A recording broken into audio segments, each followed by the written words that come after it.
안녕하세요. 국민대학교 학생 여러분. 저는 통일연구원에 재직 중인 이우태라고 합니다. 오늘 저는 여러분과 함께 김정은 시대 북한 인권에 대해 알아보고자 합니다. 인권의 사전적 정의는요, 인간으로서 당연히 가지는 기본적 권리인데요. 여러분도 잘 아시다시피 북한에서는 이런 당연한 권리가 전혀 보호되지 않고 있죠. 그래서 오늘은 여러 인권 분야 중 식량권에 대해서 함께 알아보고자 합니다.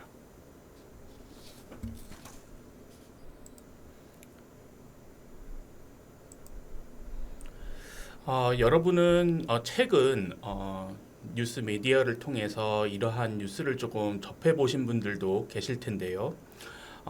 북한 주민들이 3개월치 식량이 부족해서 북한에 인도적 위기가 발생할 가능성이 높다, 이런 보도도 있었고요. 또 외신을 통해서 현재 북한의 식량난은 1990년대 고난의 행군 시절에 어떤 식량난 수준으로 재현될 가능성이 굉장히 있기 때문에 식량 위기가 닥치고 있다. 또 CNN 같은 경우에는 북한의 식량 부족 상황이 치명적인 상황으로 악화되고 있다, 이런 수준의 보도를 여러분들 접했을 수 있습니다. 이처럼 북한에서는 현재 굉장히 식량이 부족한 상황이고, 이에 따라서 북한 주민들은 제대로 영양 섭취를 하지 못해서 기아 상황에 빠질 수 있다는, 또 빠지고 있다는 이런 분석이 이루어지고 있는데요. 지금부터 구체적으로 북한 주민들은 어떤 식량 사정에 지금 처해 있는지, 또 식량권은 어떻게 보호되고 있는지 아니면 침해되고 있는지 여부를 한번 살펴보도록 하겠습니다. 우선 식량권이라는 단어의 정의를 조금 먼저 살펴보도록 할게요. 식량권은 모든 사람이 적절한 양과 질의 식량에 접근할 수 있는 권리를 말합니다. 여기서 중요한 포인트는 모든 사람이고요. 모든 사람은 내가 어느 나라에 있든 또 어떤 인종이든 어느 상황에 처해 있든 적절한 양과 질의 식량이 확보되어야 하고, 내가 충분히 그 식량에 접근할 수 있어야 되는 권리를 의미합니다. 그래서 식량권이란 다시 한번 정의를 하자면 모든 사람이 적절한 양과 질의 식량에 접근할 수 있는 권리를 의미합니다. 국제조약에 명시된 식량에 대한 권리를 한번 살펴보도록 할게요. 많은 국제조약에서는요, 인간이 식량에 대해서 충분한 접근할 수 있는 권리를 가져야 된다고 명시하고 있는데요. 우선 1948년에 채택된 세계 인권선언 제25조를 보면요, 이렇게 나와 있습니다. 모든 사람은 식량, 의복, 주택과 의료 및 필요한 사회적 지원을 포함해 자신과 가족의 건강과 안녕에 적합한 생활 수준을 누릴 권리를 가지고 있다. 여기에서 가장 첫 번째로 언급된 것이 식량이거든요. 이 식량의 권리를 가지고 있다고 세계 인권선언 제25조에서 밝히고 있고요. 이외에도 1966년에 채택된 경제적, 사회적 및 문화적 권리에 대한 국제규약 제11조에서도 식량에 대한 언급이 나와 있고요. 또 1989년에 채택된 아동권리협약에서도 마찬가지로 모든 인간은 나이를 불문하고 또 인종을 불문하고 또 그 장소가 어디에 내가 머물든지 간에 적절한 식량을 식량에 접근할 수 있어야 된다는 것을 다수의 국제인권 조약에서 명시되어 있습니다.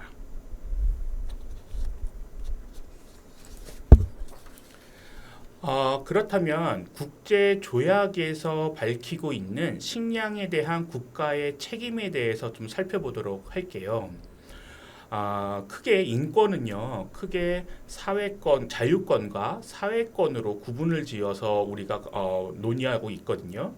자유권은 생명권을 비롯한 정치적 권리를 의미하고요. 사회권 같은 경우에는 식량권, 또 건강권, 교육권 같은 이런 사회문화적인 권리를 의미하고 있습니다. 국제사회는 이런 자유권 규약과 사회권 규약을 맺음으로써 인권을 보호할 수 있는 제도적 장치를 마련하고 있는데요. 지금 파워포인트에서 보시다시피 국제사회에서 사회권 규약, 자유권 규약 모두에서 식량에 대한 중요성을 언급하고 있는데요. 사회권 규약에서는 11조 2항에서 기아로부터의 해방은 모든 사람의 기본적 권리다. 이렇게 해서 인간이라면 기아, 배고픔을 겪지 않아야 된다는 것을 강조하고 있고요. 또 자유권 규약 제6조에서는 모든 인간은 고유한 생명권을 가지며 여기서 중요하죠. 국가는 특히 영양실조를 퇴치하여 수명을 연장할 의무가 있다. 이렇게 밝힘으로써 국가가 자신의 국가에 있는 국민들에게 적절한 식량을 공급해서 국민들이 영양실조를 겪지 않게 해야 될 의무가 있음을 이런 자유권 규약에서 명확히 밝히고 있습니다. 또 유엔 경제적 사회적 및 문화적 권리 위원회에서는 이런 식량권에 대해서 정의를 이렇게 명확하게 하고 있는데요. 적절한 식량에 대한 권리는 모든 남성, 여성, 아동이 혼자 또는 공동체의 다른 사람들과 함께 언제나 적절한 식량 또는 식량 조달 수단에 대한 물리적, 경제적 접근이 가능할 때 실현된다라고 식량에 대한 권리를 정의하고 있습니다. 여기서 중요한 것은 어떠한 성별이나 아니면 나이나 이런 것에 구애받지 않고 그것이 개인 또는 단체든 어떤 조건에 구애받지 않고 언제나 적절한 식량이 공급되어야 해야 하고 내가 원하기만 하면 그 식량을 구할 수 있는 그 충분한 기회가 제공되어야 된다고 식량에 대한 권리를 정의하고 있는 것이죠. 그렇다면 북한에서는 과연 이러한 국제사회가 말하고 있는 식량에 대한 권리, 식량권, 식량에 대한 국가의 책임 이런 부분을 어떻게 정의하고 있을까요? 북한도 역시 식량에 대한 국가의 책임을 강조하고 있습니다. 북한의 양정법 제7조를 보면요. 이렇게 나와 있어요. 양곡을 책임지고 공급하는 것은 조선민주주의 인민공화국의 일관된 시책이며 국가는 인민들에게 식량을 제때에 공급해야 한다. 이렇게 법에 규정을 하고 있죠. 여기서 마찬가지로 앞서 말씀드렸다시피 식량을 충분히 국민들에게 공급하는 것이 국가의 의무라고 국제사회가 여러 가지 국제 조약을 맺으면서 규정하고 있잖아요. 북한도 북한의 국내법에서 국가는 인민들에게, 북한 주민들에게 식량을 제때에 공급해야 된다 하고 규정하고 있는 것을 보면 북한 역시 국제사회와 이런 원칙적으로는 동일한 기준을 가지고 있음을 우리는 알 수 있습니다.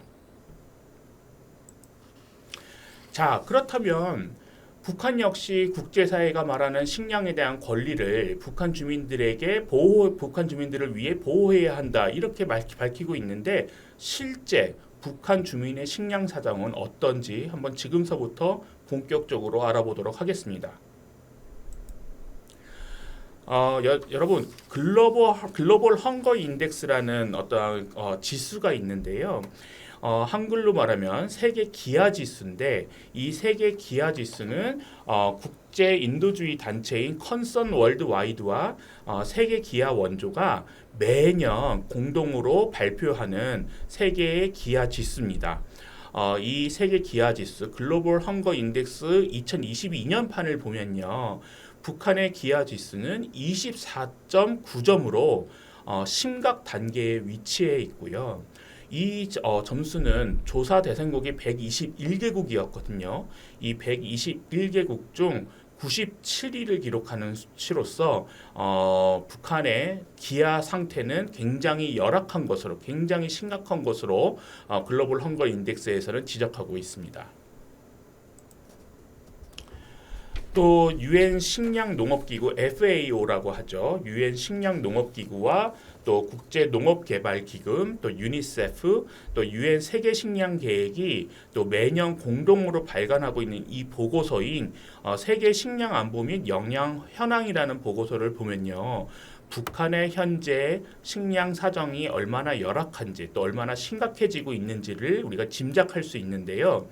2022년 판 세계 식량 안보 및 영양 현황 보고서를 보면 2019년서부터 2021년 3개년 동안 북한의 영양 부족 인구는 1,070만 명으로 전체 북한 인구의 41.6%가 영양 부족 상태에 처해 있다고 밝히고 있습니다.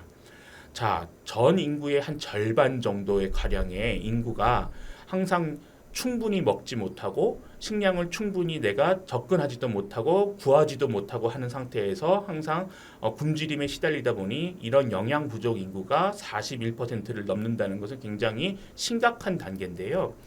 이 수치가 얼마큼 심각하느냐를 보면 과거에 같은 보고서에서 나왔던 과거의 그런 조사 결과와 비교해 보면 우리가 짐작할 수 있습니다.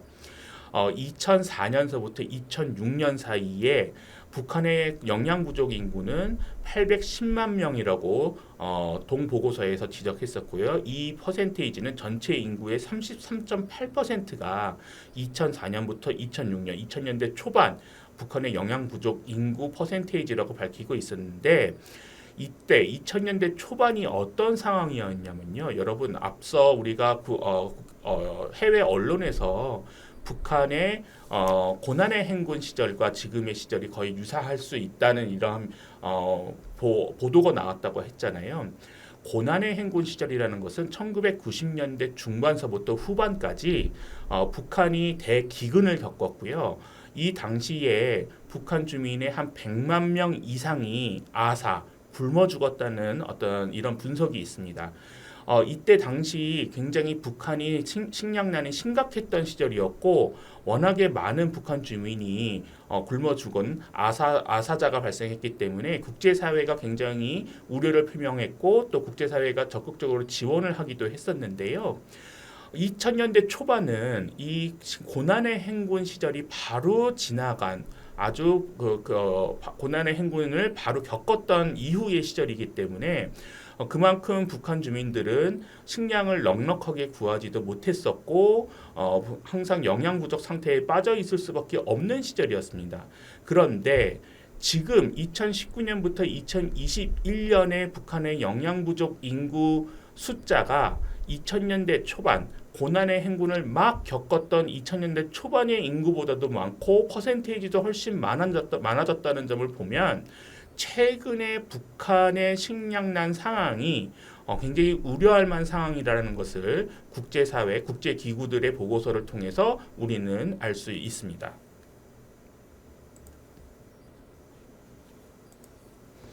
자, 그러면 북한이 도대체 얼만큼이나 식량이 부족한 상황이냐 이걸 한번 우리가 그래프로 한번 보도록 하겠는데요. 북한이 매년 필요로 하는 식량량, 곡물량이죠. 그것이 쌀이든 옥수수든 감자든 식량으로 활용할 수 있는 모든 곡물의 다 필요량이 550만 톤입니다. 그런데 이 그래프에서 보시듯이 여러분 북한은 한 번도 500만 톤 이상의 식량을 곡물을 확보한 적이 없고요. 매년 한 100만 톤 정도 부족한 상황으로 나타나고 있습니다. 이 100만 톤이라는 숫자는요. 어느 정도냐면 북한 전체 주민이 1년에 2개월에서 3개월 정도는 아무것도 먹을 게 없다는 그런 수치를 나타내거든요. 그렇기 때문에 항상 북한은 이 부족한 100만 톤 정도 가량의 곡물이나 식량을 해외로부터 원조를 받아서 채우고 있는 실정이기도 하죠. 그렇기 때문에 항상 2016년서부터 2022년의 이 데이터 기준을 본다면 항상 북한은 550만 톤의 필요량을 국내적으로 생산하지 못하고 항상 부족한 상황, 100만 톤, 2, 3개월치의 식량이 부족한 상태다. 이렇게 볼 수 있겠습니다. 자, 매년 이렇게 식량이 2, 3개월치가 부족한 상황이 반복되다 보니 자, 북한 당국도 이 문제의 심각성을 인지하고 식량 문제에 대해서 대응책을 내놓기 시작을 하는데요.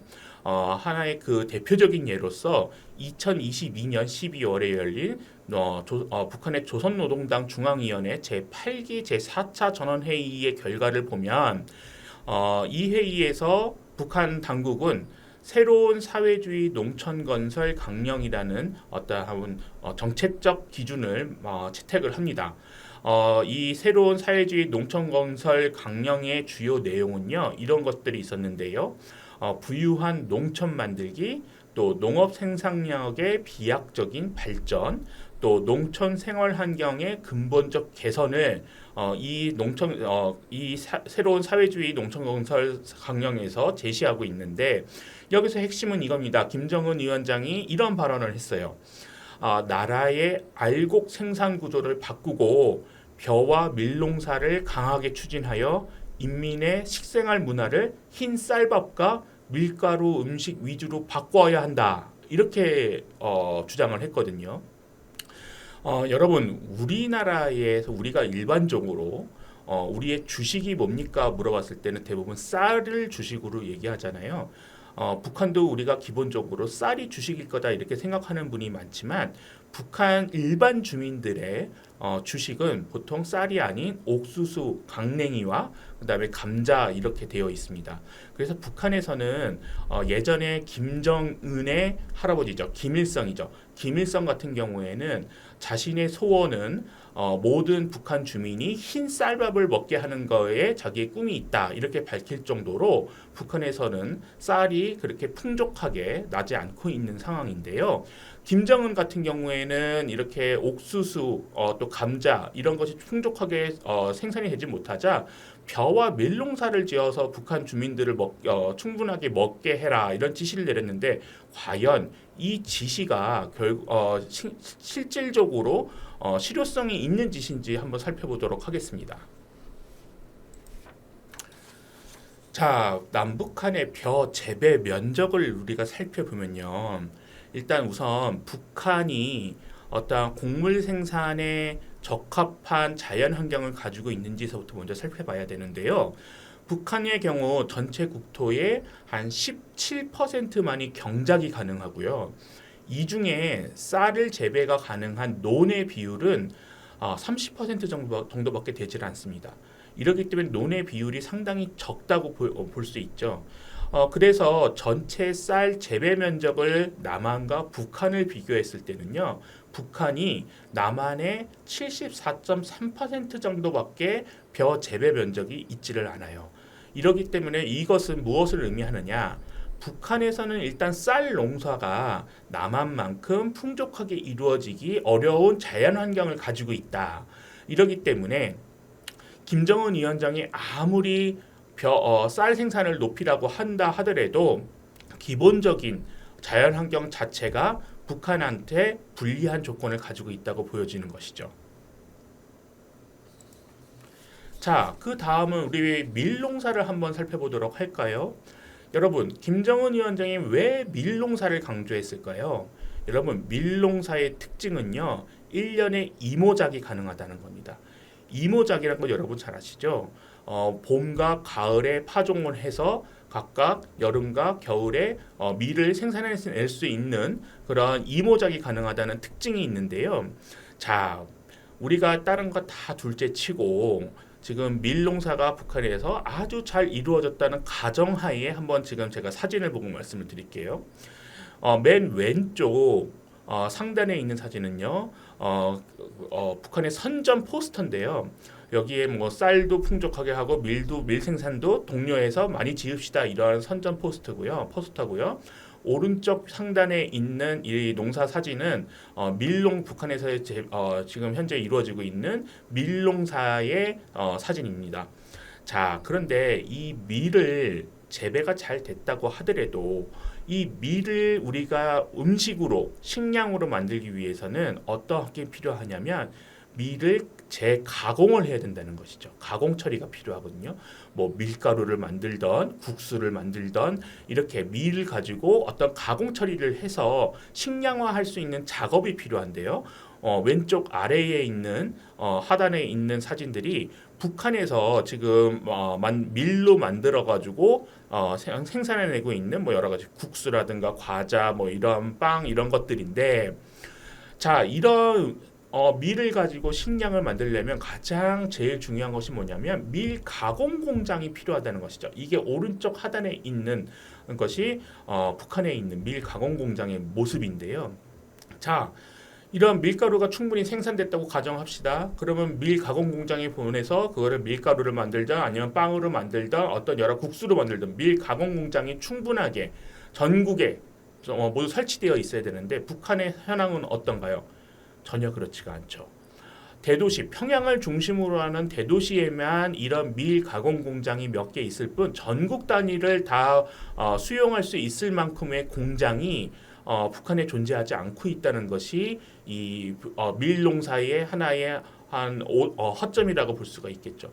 그래서 김정은 위원장이 아무리 벼농사를 많이 지어라, 밀농사를 많이 지어라 한다 하더라도 생산에 있어서 또 가공에 있어서 충분한 기반 시설이 이루어지지 않고 있기 때문에 결국에는 김정은 위원장이 지시한 그 내용이 실제로는 현실적으로 이루어지기 굉장히 어려운 상황이다 이렇게 볼 수 있겠습니다.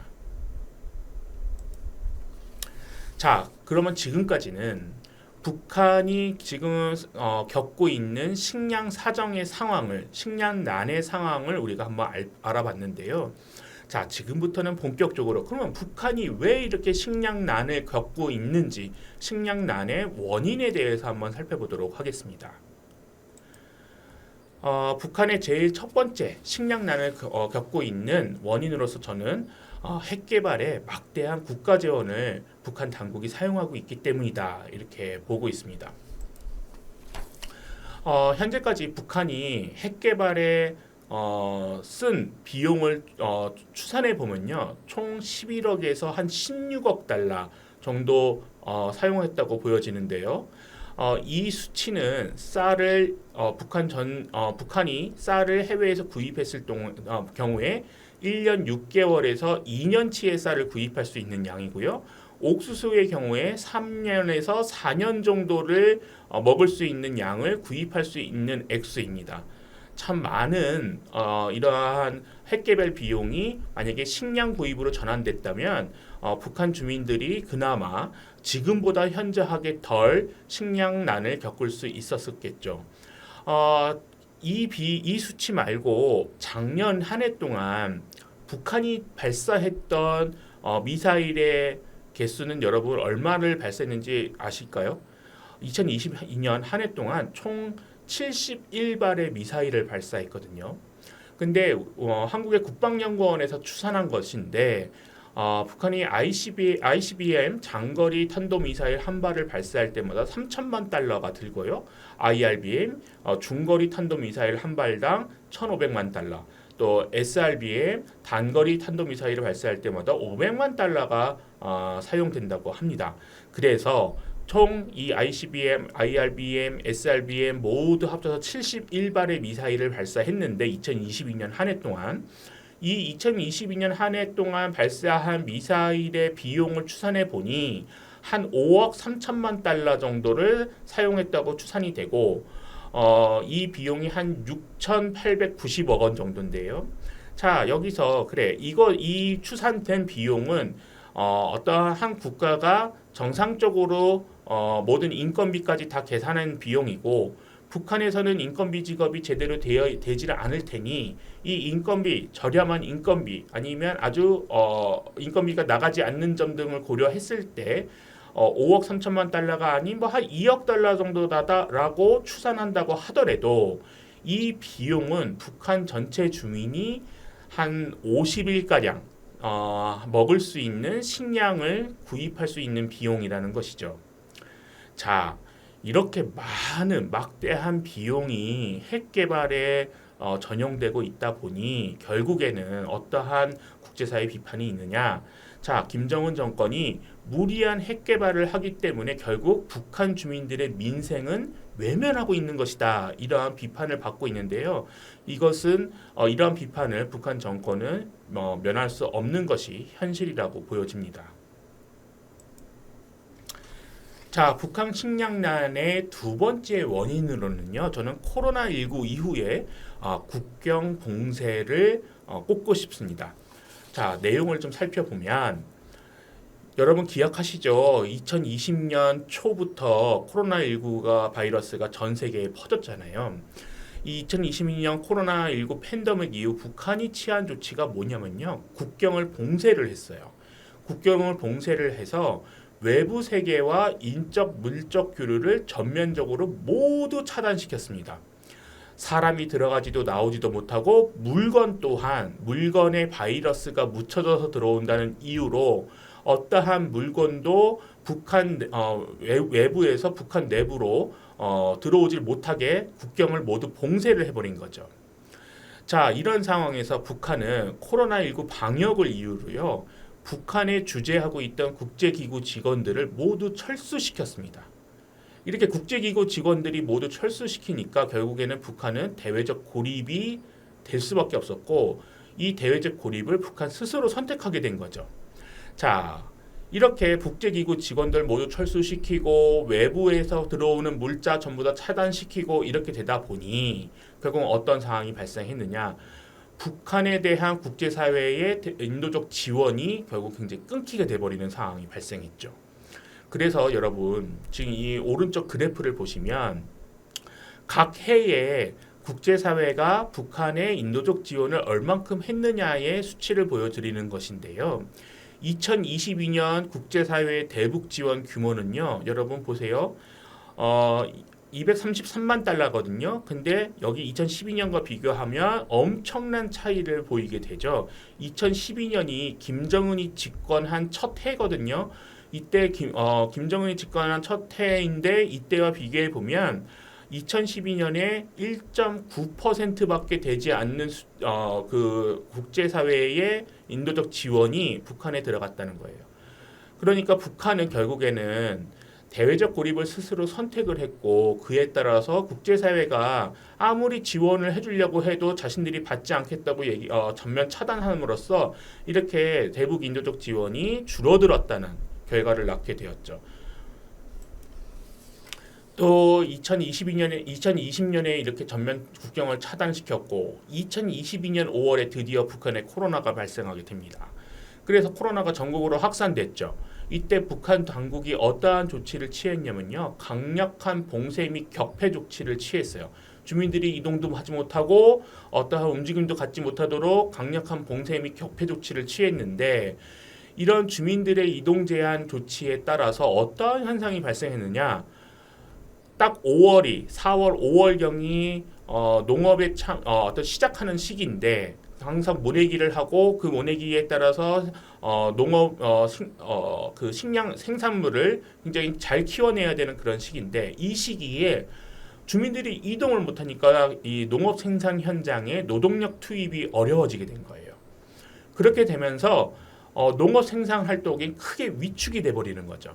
자, 그것이 벼든 밀이든 모든 농업 농장 생산물을 농촌에서 그거를 굉장히 잘 키우고 항상 잘 케어를 해야 되는데 이동 제한 조치 때문에 결국에는 농촌에 어떤 적절한 노동력이 들어가지 못하다 보니까 이러한 농업 생산물이 어떤 나중에 결과적으로 크게 위축될 수밖에 없는 상황이었다. 이렇게 되고 또 하나는 코로나19가 북한에 퍼지자 북한 당국이 취한 조치가요. 장마당, 우린 시장이거든요. 이 장마당을 다 폐쇄시켜버렸어요. 그러니까 어떠한 상황이 발생하느냐. 주민들은 식량 및 생필품을 구할 수 있는 어떠한 장소가 다 사라져버리는 거예요. 이렇게 돼서 식량을 구입할 수 있는 어떠한 시장이 다 폐쇄 조치가 되다 보니 그에 따르는 결과는 어떻게 되느냐. 곡물 가격이 급격히 상승하게 되는 거죠. 자, 매년 여러분 100만 톤 가량의 절대적인 식량이 부족하다고 말씀을 드렸잖아요. 그리고 그 부족한 식량은 대북 지원, 외부의 지원을 받아서 메꾸고 있었다고 얘기했죠. 또 북한 주민들은 자신들이 필요한 식량이 부족할 때마다 장마당에 나가서 시장에 나가서 그 필요한 식량을 구하기도 했는데 식량도 결국에 이런 장마당도 폐쇄 조치를 취해버렸다. 그렇게 되니까 당연히 곡물 가격이 오를 수밖에 없는 구조가 돼버리는 거죠. 자, 왼쪽에 그래프를 보시면 자 2021년 1월 맨 오른쪽에 보시면 2021년 1월에 북한 주요 도시의 쌀값은 약 3,500원에서 한 4,000원 정도의 거래가 이루어졌습니다. 그런데 맨 오른쪽을 보세요. 2023년 3월 달의 수치를 보면요. 6,000원에서 6,500원까지 뛰거든요. 이게 한 코로나가 발생하기 전에 3,500원 정도였다면 지금 2023년 코로나가 발생한 이후에 급격히 증가를 하면서 결국에는 이 쌀값이 거의 한 2배가량 오르는 그러한 상황을 북한 주민들은 맞이하게 되는 거죠. 자, 이러한 상황이 발생하니까 결국엔 돈이 없는 북한 주민들은 당연히 쌀을 구할 수 없게 되는 것이고 돈이 있는 북한 주민들도 역시 장마당이 폐쇄되자 결국 쌀을 구할 수 있는 방법이 전무하게 되는 것이죠. 이렇게 됨으로써 북한 주민들의 식량 사정은 점점 더 악화돼 가고 있다. 이렇게 볼 수 있겠습니다. 자, 북한 식량난의 세 번째 원인은 재해재난에 북한 당국이 제대로 된 대처를 하지 못하고 있다. 이런 점을 지적하고 싶어요. 북한은 최근 가뭄, 홍수, 태풍 등 어떤 자연재해가 굉장히 빈번하게 발생하고 있거든요. 그런데 이렇게 자연재해가 빈번하게 발생하고 있으면 복구가 원활하고 빠른 시일 내에 이루어져야 이 농업 생산물이 결국 제대로 이루어질 수가 있는데 이러한 재복구가 원활하게 이루어지지 않는 것이에요. 그러다 보니 이 농촌 지역에서는 항상 가뭄에 모든 그 농작물이 다 말라 비틀어지거나 아니면 수해에 물에 다 잠기거나 하면서 농작물의 피해가 굉장히 커지고 있는 것이죠. 또 이러한 가뭄이나 또 어떤 집중호우로 인한 홍수 이런 것을 대비하기 위해서는 결국에는 관계 및 배수 체계가 좀 제대로 이루어져야 사전에 방지가 되고 그 가뭄이나 홍수가 온다 하더라도 적절히 대응을 할 수가 있는데 북한에는 이러한 관계 및 배수 체계라는 사회 기반 시설이 매우 부족한 상황이에요.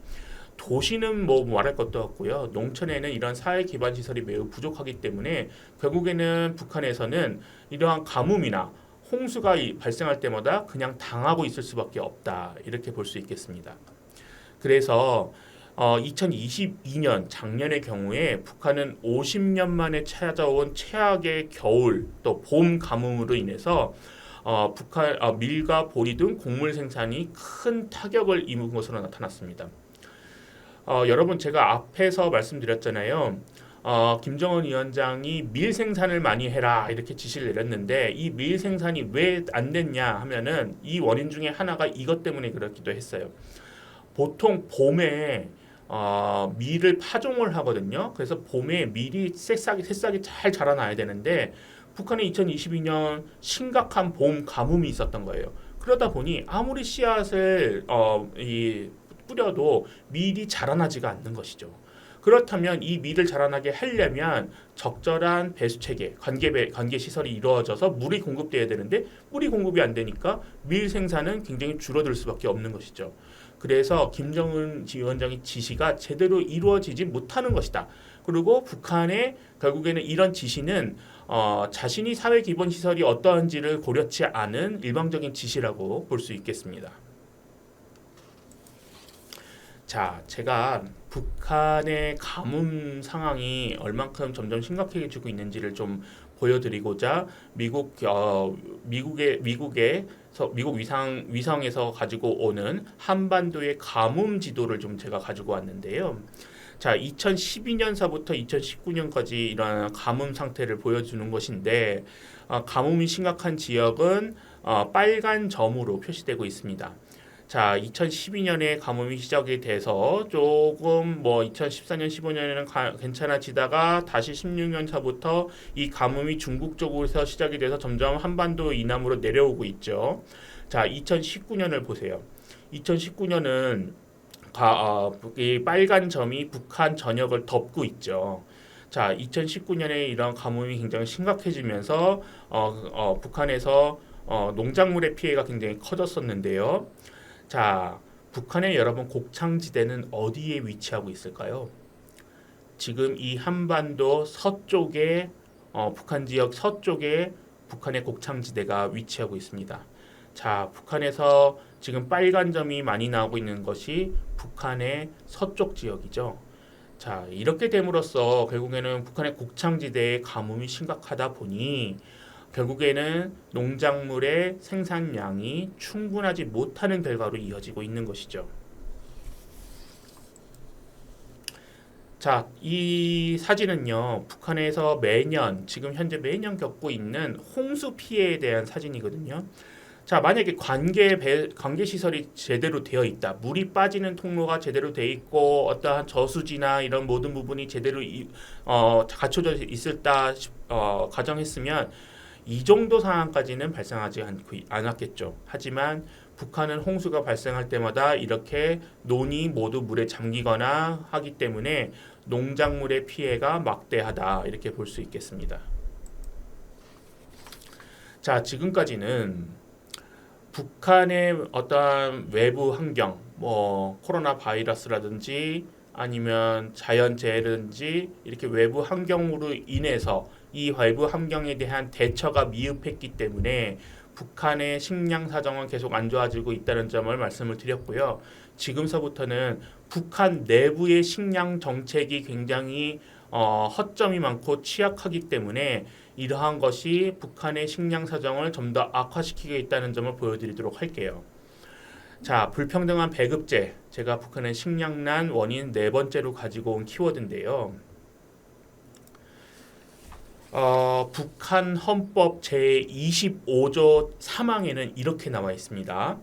국가는 모든 근로자에게 먹고 입고 쓰고 살 수 있는 온갖 조건을 마련해 준다. 국가가 식량을 먹는 것을 마련해 준다고 명시하고 있어요. 이는 모든 경제적인 요인이 국가 소유이므로 국가는 북한 주민 모두에게 충분하고 적절한 식량을 공급할 의무가 있다는 것을 북한 헌법에서 나타내고 있는 것이죠. 따라서 북한은 배급제를 통해서 주민들에게 식량을 공급해 왔어요. 그런데 북한 주민의 식량 부족이 악화되는 그런 원인 중에 하나는 이 배급제가 제대로 운영되지 않으면서 시작됐다고 볼 수 있습니다. 김정은 집권 이후에 식량이 굉장히 부족한 상황이 연속되고 있잖아요. 이러한 식량이 부족하다 보니 식량 배급량은 자연스레 감소될 수밖에 없고 또 이러한 배급 주기도 정기적으로 식량이 많지 않다 보니까 정기적으로 이루어지는 것이 아니라 비정기적으로 이루어지는 거예요. 그러니까 뭐 한 달에 한 번 배급이 이루어진다면 차라리 어떤 북한 주민들은 예상을 가능하겠죠. 내가 한 달 정도 먹으면 요 정도 식량이 필요하다. 그래서 계산할 수가 있겠는데 이게 띄엄띄엄 배급이 되다 보니 북한 주민들은 도대체 언제 배급이 나올지를 예상할 수가 없는 것이죠. 자, 그렇다면 이러한 부족한 식량 배급량이 공평하게라도 배급이 된다면 그나마 좀 식량난이 덜하겠죠. 그런데 이 모자른 배급량이 누구한테 집중적으로 배급이 되느냐? 주로 당 간부와 지배인, 보안원, 보위부원 등 권력층 중심으로 배급이 이루어지고 있다는 거예요. 그렇기 때문에 일반 주민은 말할 것도 없고요. 여러분, 교사들이 있잖아요. 학교 선생님들은 그래도 사회적으로 어느 정도 지도층이라고 볼 수 있는데 이 교사들까지도 배급이 거의 이루어지지 않기 때문에 최근에 북한 이탈 주민의 증언을 들어보면 교사들이 결국에는 먹고 살 수 있는 것은 월급도 안 나와 배급도 잘 안 나와 하니까 결국은 학부모들로부터 도움을 받아서 먹고 사는 것을 유지할 수밖에 없다. 이런 증언들이 나오고 있어요. 자, 이렇게 부족한 배급이 평등하게 아니면 공평하게라도 이루어지면 좋은데 이 배급은 비정기적으로 권력층 중심으로 배급이 이루어지다 보니 북한 주민들의 식량 사정은 굉장히 안 좋게 되고 있다는 것이죠. 또 군 관련 회사, 기업, 보통 기업소를 우리 회사를 북한에서는 기업소라고 표현하는데요. 군 관련 기업소나 아니면 외화벌이, 무역을 주로 담당하는 기업소, 이러한 일부 기업소에서는 국가가 배급을 제대로 해주지 못하니까 자체적으로 배급을 하기도 했었는데요. 이마저도 북한의 핵 개발로 인한 대북 제재로 인해서 대외 무역이 굉장히 힘들어지는 상황이 발생하자 배급을 제대로 못 해주는 상황이 되고 있습니다. 자, 북한 주민이 배급을 제대로 못하니까 결국에는 자구책을 세워야 되잖아요. 굶어 죽을 수는 없으니까. 그러니까 결국에는 어떠한 식의 방법을 택하냐면 자기 집 주변에 작은 밭을 만들어서 그걸 텃밭이라고 하거든요. 텃밭을 일구어서 어떤 농산물을 생산하거나 아니면 이렇게 산을 전부 다 밭으로 만들어서 그걸 떼기밭이라고 얘기하는데요. 떼기밭을 조성해서 거기서 농산물을 생산해서 그것을 먹고 사는 것으로 지금 연명하고 있었는데, 자, 제가 앞에서 말씀드린 게 가뭄과 홍수 얘기했잖아요. 북한에 홍수가 올 때마다 굉장히 홍수 피해가 심각한 이유 중에 하나가 산에 나무가 없고 이렇게 밭을 전부 다 주민들이 먹을 게 없어서 밭을 일구다 보니 산이 굉장히 황폐해지는 경우가 많이 발생했거든요. 그러다 보니까 김정은 위원장이 지시를 내려요. 2015년서부터. 자, 벌거숭이 산에 나무를 적극적으로 심어라. 그래서 산림 복구 정책을 강하게 드라이브를 걸었는데요. 그러다 보니 어떤 상황이 발생해요? 이렇게 산에 나무를 베고 밭을 일구던 부분에 나무를 심게 되고 주민들한테 이런 떼기밭을 만들지 못하게 하다 보니까, 자, 이 사진처럼 2014년에는 이 똑같은 산에 떼기밭이 굉장히 많았잖아요. 근데 여기에서 강한 산림 복구 정책을 취하다 보니 산에 나무는 심어놨어요. 홍수를 막으려고. 그래서 이렇게 나무는 많아졌죠. 근데 결과론적으로 또 어떻게 되죠? 북한 주민들은 배급을 못 받아서 자구책으로 떼기밭이나 텃밭에서 이런 농사를 지어서 농업 생산물을 자신들이 수확을 하는데 이걸 못하게 되니까 북한 주민들은 더더군다나 식량을 조달할 수 있는 방법이 없어지는 거죠. 이게 악순환의 연속이라고 볼 수가 있겠습니다.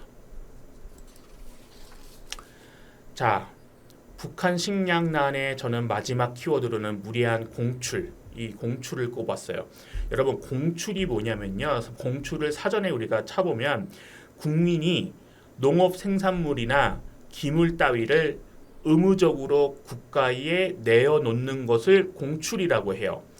그러니까 농업 생산물이나 어떤 물건들을 내가 어떤 수확물이 있으면 그것을 국가에게, 정부에 의무적으로 바쳐야 하는 것이죠. 이걸 공출이라고 하는데요. 자, 북한에서는 굉장히 무리하게 공출이 이루어지고 있다는 것이에요. 여러분, 북한 주민들의 식량 사정은요, 지금 앞에서 계속 말씀드렸다시피 굉장히 부족하죠. 수확물도 부족하고 또 그것을 자구책으로 어떻게 조금이라도 더 만들어 보려고 했는데 그것도 지금 못 만들게 되는 상황이죠. 이런 식량 사정에도 불구하고 북한 당국은요, 군량미를 내라, 또 애국미를 내라, 이런 군량미와 애국미 명목의 식량 공출을 굉장히 강화하고 강조하고 지속적으로 하게 하고 있어요. 그러다 보니 북한 주민들의 식량 사정은 자연히 더욱 악화되겠죠. 자, 북한 당국은요, 이렇게 공출이 주민들의 자발적인 행동이라고 선전하고 있어요. 지금 오른쪽 제가 보여드리는 화면이 북한의 방송에서, 조선중앙통신 방송에서 나오는 거거든요. 자, 군인들을 위해 쌀 100톤을 헌납합니다. 만포시 주민 일동, 이렇게 하면서 자신들이 자발적으로 서약해서 낸다, 이런 장면을 내보내고 있어요. 근데 여러분, 내가 먹을 게 없는데 자발적으로 그거를 바칠까요? 주민들이? 그렇지 않겠죠. 자, 공출은요, 결국엔 북한 주민의 식량 상황을 더 어렵게 만드는데요. 주민들이 왜 이렇게 공출을 자기가 먹을 게 없어도 바쳐야 되냐면요. 공출을 내지 못할 경우에는 북한 당국으로부터 협박 또는 제재를 받게 돼요. 그러니까 어쩔 수 없이 주민들은 식량을 빌려서라도 공출에 응하게 되거든요. 그래서 북한에서는 식량 고리대가 나타나기도 시작했어요. 식량 고리대라는 게 뭐냐면, 자, 공출을 내야 되는데 내가 식량이 낼 게 없어요. 그러면 식량을 빌리는 거예요. 그래서 빌려서 내가 농산물을 나중에 가을에 가을 거지를 했을 때 그 빌린 양만큼 갚는 거죠. 그런데 자, 공출은 늘 매년마다 이루어져야 되잖아요. 그리고 식량 생산량은 점점 줄어들고 있고, 근데 내가 빌린 거를 갚는다고 해서 공출이 없어지나요? 아니죠. 또 발생하니까 또 빌리게 되는 거죠. 그러니까 결국에는 나한테 남는 식량량이 굉장히 적거나 아니면 매년 부족하게 되는 거죠. 이게 굉장히 악순환의 반복이라는 거예요. 자, 그렇기 때문에 주민들은 어쩔 수 없이 북한 당국이 협박도 하고 제재도 가하기 때문에 부족한 식량에서 일부라도 받쳐서 애국미와 군량미라는 이유로 공출을 하지만, 이 상황이 북한 주민의 식량 사정을 더 악화시키고 있다, 이렇게 말씀드리겠습니다. 자, 그러면 지금까지 말씀드린 거를 제가 하나 좀 이렇게 표로 만들어 봤는데요. 자, 북한의 만성적인 식량난은요, 결국에는 하나의 원인으로 이루어지는 것은 아니라는 겁니다. 자, 북한의 무리한 핵 개발, 그 다음에 코로나19로 인해서 국경 봉쇄를 선택하고 자발적으로 그냥 고립을 선택했다는 거, 국제사회로부터. 또 자연재해가 발생할 수 있습니다. 하지만 그 자연재해에 대처하는 국가의 정책이 굉장히 미흡하다. 그렇기 때문에 이런 자연재해 대처를 잘 못하고 있다.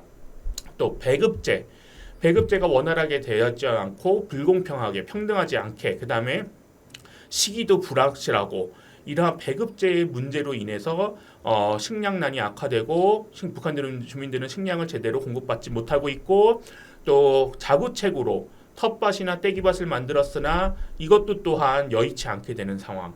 마지막으로 국가가 없는 식량에서도 일부를 바쳐라 하는 공출의 문제가 모두 복합적으로 연계가 돼서 이런 북한의 만성적인 식량난은 해결되지 않고 지속되고 있는 것이다, 이렇게 볼 수 있겠습니다. 자, 그렇다면 북한의 식량난 해결을 위한 방법은 무엇이 있을까요? 저는 여러분에게 첫 번째로 선행되어야 되는 조건을 이것을 말씀드리겠습니다. 북한의 태도 변화죠.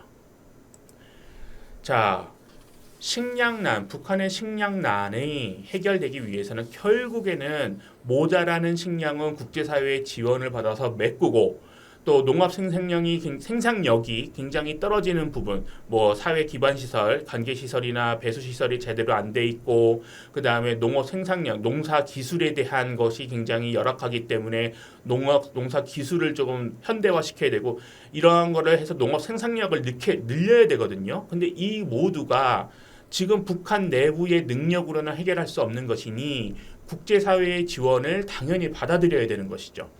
그래서 유엔을 비롯한 국제사회가 뭐라고 자꾸 요구를 하냐면, 북한에 국제사회는 이른 시일 내에 지금 국제기구 직원들이 모두 다 북한에서 퇴출당했잖아요. 북한이 나가라고 했잖아요. 코로나19 방역이라는 이유로. 그래서 지금 현재까지 못 들어가고 있거든요. 이 국제기구 직원들이 북한으로 복귀할 수 있어야 된다. 그래야 우리가 어떠한 지원이나 현황을 파악해서 너희를 도와줄 것을 기획할 것이 아니냐, 이렇게 주장하고 있고, 또 하나는 뭐냐면, 지원을 우리가 해줬으면 정확히 그 지원이 우리가 원하는 곳에 배분이 되고 북한 주민들을 실질적인 북한 일반 주민들을 위해서 사용되고 있는지 모니터링을 할 수 있게 요구를 한다. 모니터링을 할 수 있게 해달라. 이런 요구를 하고 있습니다. 그런데 북한은 어떤 국제사회의 지원에 대해서 어떤 태도를 가지고 있느냐? 북한은 국제사회 지원에 대해서 강한 거부 의사를 나타내고 있어요. 이게 2023년 1월 달에 노동신문에서 나온 내용인데요. 이 북한 당국은 어떤 식으로 얘기를 하냐면 이렇습니다. 제국주의자들은 그 누구에게도 선심을 쓰지 않는다. 그들이 무엇을 주겠다고 하는 것은 딴 속내가 있기 때문이다. 그들이 주는 원조와 고도 기술도 남을 예속시키기 위한 것이고, 그들이 운운하는 동맹과 협조도 남을 지배하기 위한 것이다. 이렇게 말하면서 국제사회를 제국주의라고 얘기를 하고 지원에 대한 것을 우리를 지배하기 위한 것이라고 얘기를 하면서 국제사회 지원에 대해서 강한 거부 의사를 나타내고 있습니다. 자, 국제사회, 우리나라를 비롯해서 국제사회가 아무리 북한의 열악한 이런 식량난을 해결하기 위해서 인도적 지원을 해주겠다 얘기를 하더라도 북한이 이것을 받겠다는 북한이 지원을 국제사회 지원을 바탕으로 농업 생산량을 증강시키고 북한 주민들의 식량 부족 상황을 해결하겠다는 의지가 없으면 이러한 지원이 모두 이루어지지가 않겠죠. 따라서 저는 강조하고 싶은 것이 북한의 태도 변화가 먼저 선행되어야 된다. 이렇게 말씀드릴 수 있겠고요. 자, 이러한 선행 조건을 바탕으로 국제사회와 협력을 통한 인도적 지원이 필요하다고 보여집니다. 자, 북한 주민의 식량난 해결을 위해서는 정부 차원의 직접 지원보다는 국제기구를 통한 간접 지원을 현재는 모색할 필요가 있다. 이렇게 말씀드리겠는데요. 여러분, 현재의 남북 관계를 우리가 고려해 보면 남북 간의 직접 협력이 단기간에는 어려울 수 있다고 판단이 돼요. 하지만 대북 인도적 지원은 우리 정부도 꾸준히 강조해 왔던 부분이고 하기 때문에 대북 인도적 지원에 관해서는 모니터링이 상대적으로 용이하고 또 남북 관계라는 변수로부터 자유로운 국제기구 채널을 적극적으로 활용할 필요가 있겠다. 이렇게 말씀드릴 수 있겠고요. 또한 대북 인도적 지원은 국제사회가 대북 제재가 지속되는 가운데에서도 계속 이어질 것이거든요. 따라서 이 인도적 지원 사업과 관련된 대북 제재 면제에 대해서는 우리 정부가 꾸준히 이 부분을 지원하는 역할을 계속할 필요가 있다. 이렇게 말씀드릴 수 있겠습니다. 자, 여러분, 오늘은요, 제가 여러분들에게 북한의 식량 상황이 어떻고 그 식량 상황이 안 좋아진 원인으로서 한 5가지 정도를 꼽았어요. 자, 이렇게 식량 상황이 안 좋아짐에 따라서 북한 주민들은 적절한 식량을 확보하지도 못하고 있고요. 식량 섭취도 제대로 하지 못하고 있고 또 최근에 개성과 또 북한의 여러 지역에서 아사자가 발생하고 있다는 내용도 들려오고 있어요. 여러분, 개성이라는 도시는요, 북한의 3대 도시 중에 한 도시거든요. 그 3대 도시 중에 한 도시, 큰 대도시에서 굶어 죽는 사람이 발생하고 있다는 소식은 북한의 지금 식량난 상황이 굉장히 심각한 상황으로 가고 있지 않나 하는 짐작을 저희가 해볼 수 있겠습니다. 적절한 식량권을 보장받지 못하고 있는 북한 주민들을 위해서 대북 인도적 지원은 계속 꾸준히 우리가 고려를 해야 되고 그 대북 인도적 지원을 하기 위해서는 북한의 태도 변화가 가능한 빠른 시일 내에 이루어져야 된다고 생각이 듭니다. 여러분, 북한의 식량 상황 또 북한 주민의 식량권 문제에 대해서 지속적 관심을 조금 가져주시고 뉴스 보도가 나올 때나 어떤 소식이 들릴 때마다 관심을 좀 많이 가져주시면 아무래도 그것이 전체 여론이 형성이 돼서 북한 주민들에게도 식량이 적절하게 공급될 수 있는 기틀이 되지 않을까 싶습니다. 네, 오늘 강의는 이것으로 마치도록 하겠고요. 저희 강의를 더 들어주셔서 감사드립니다. 감사합니다.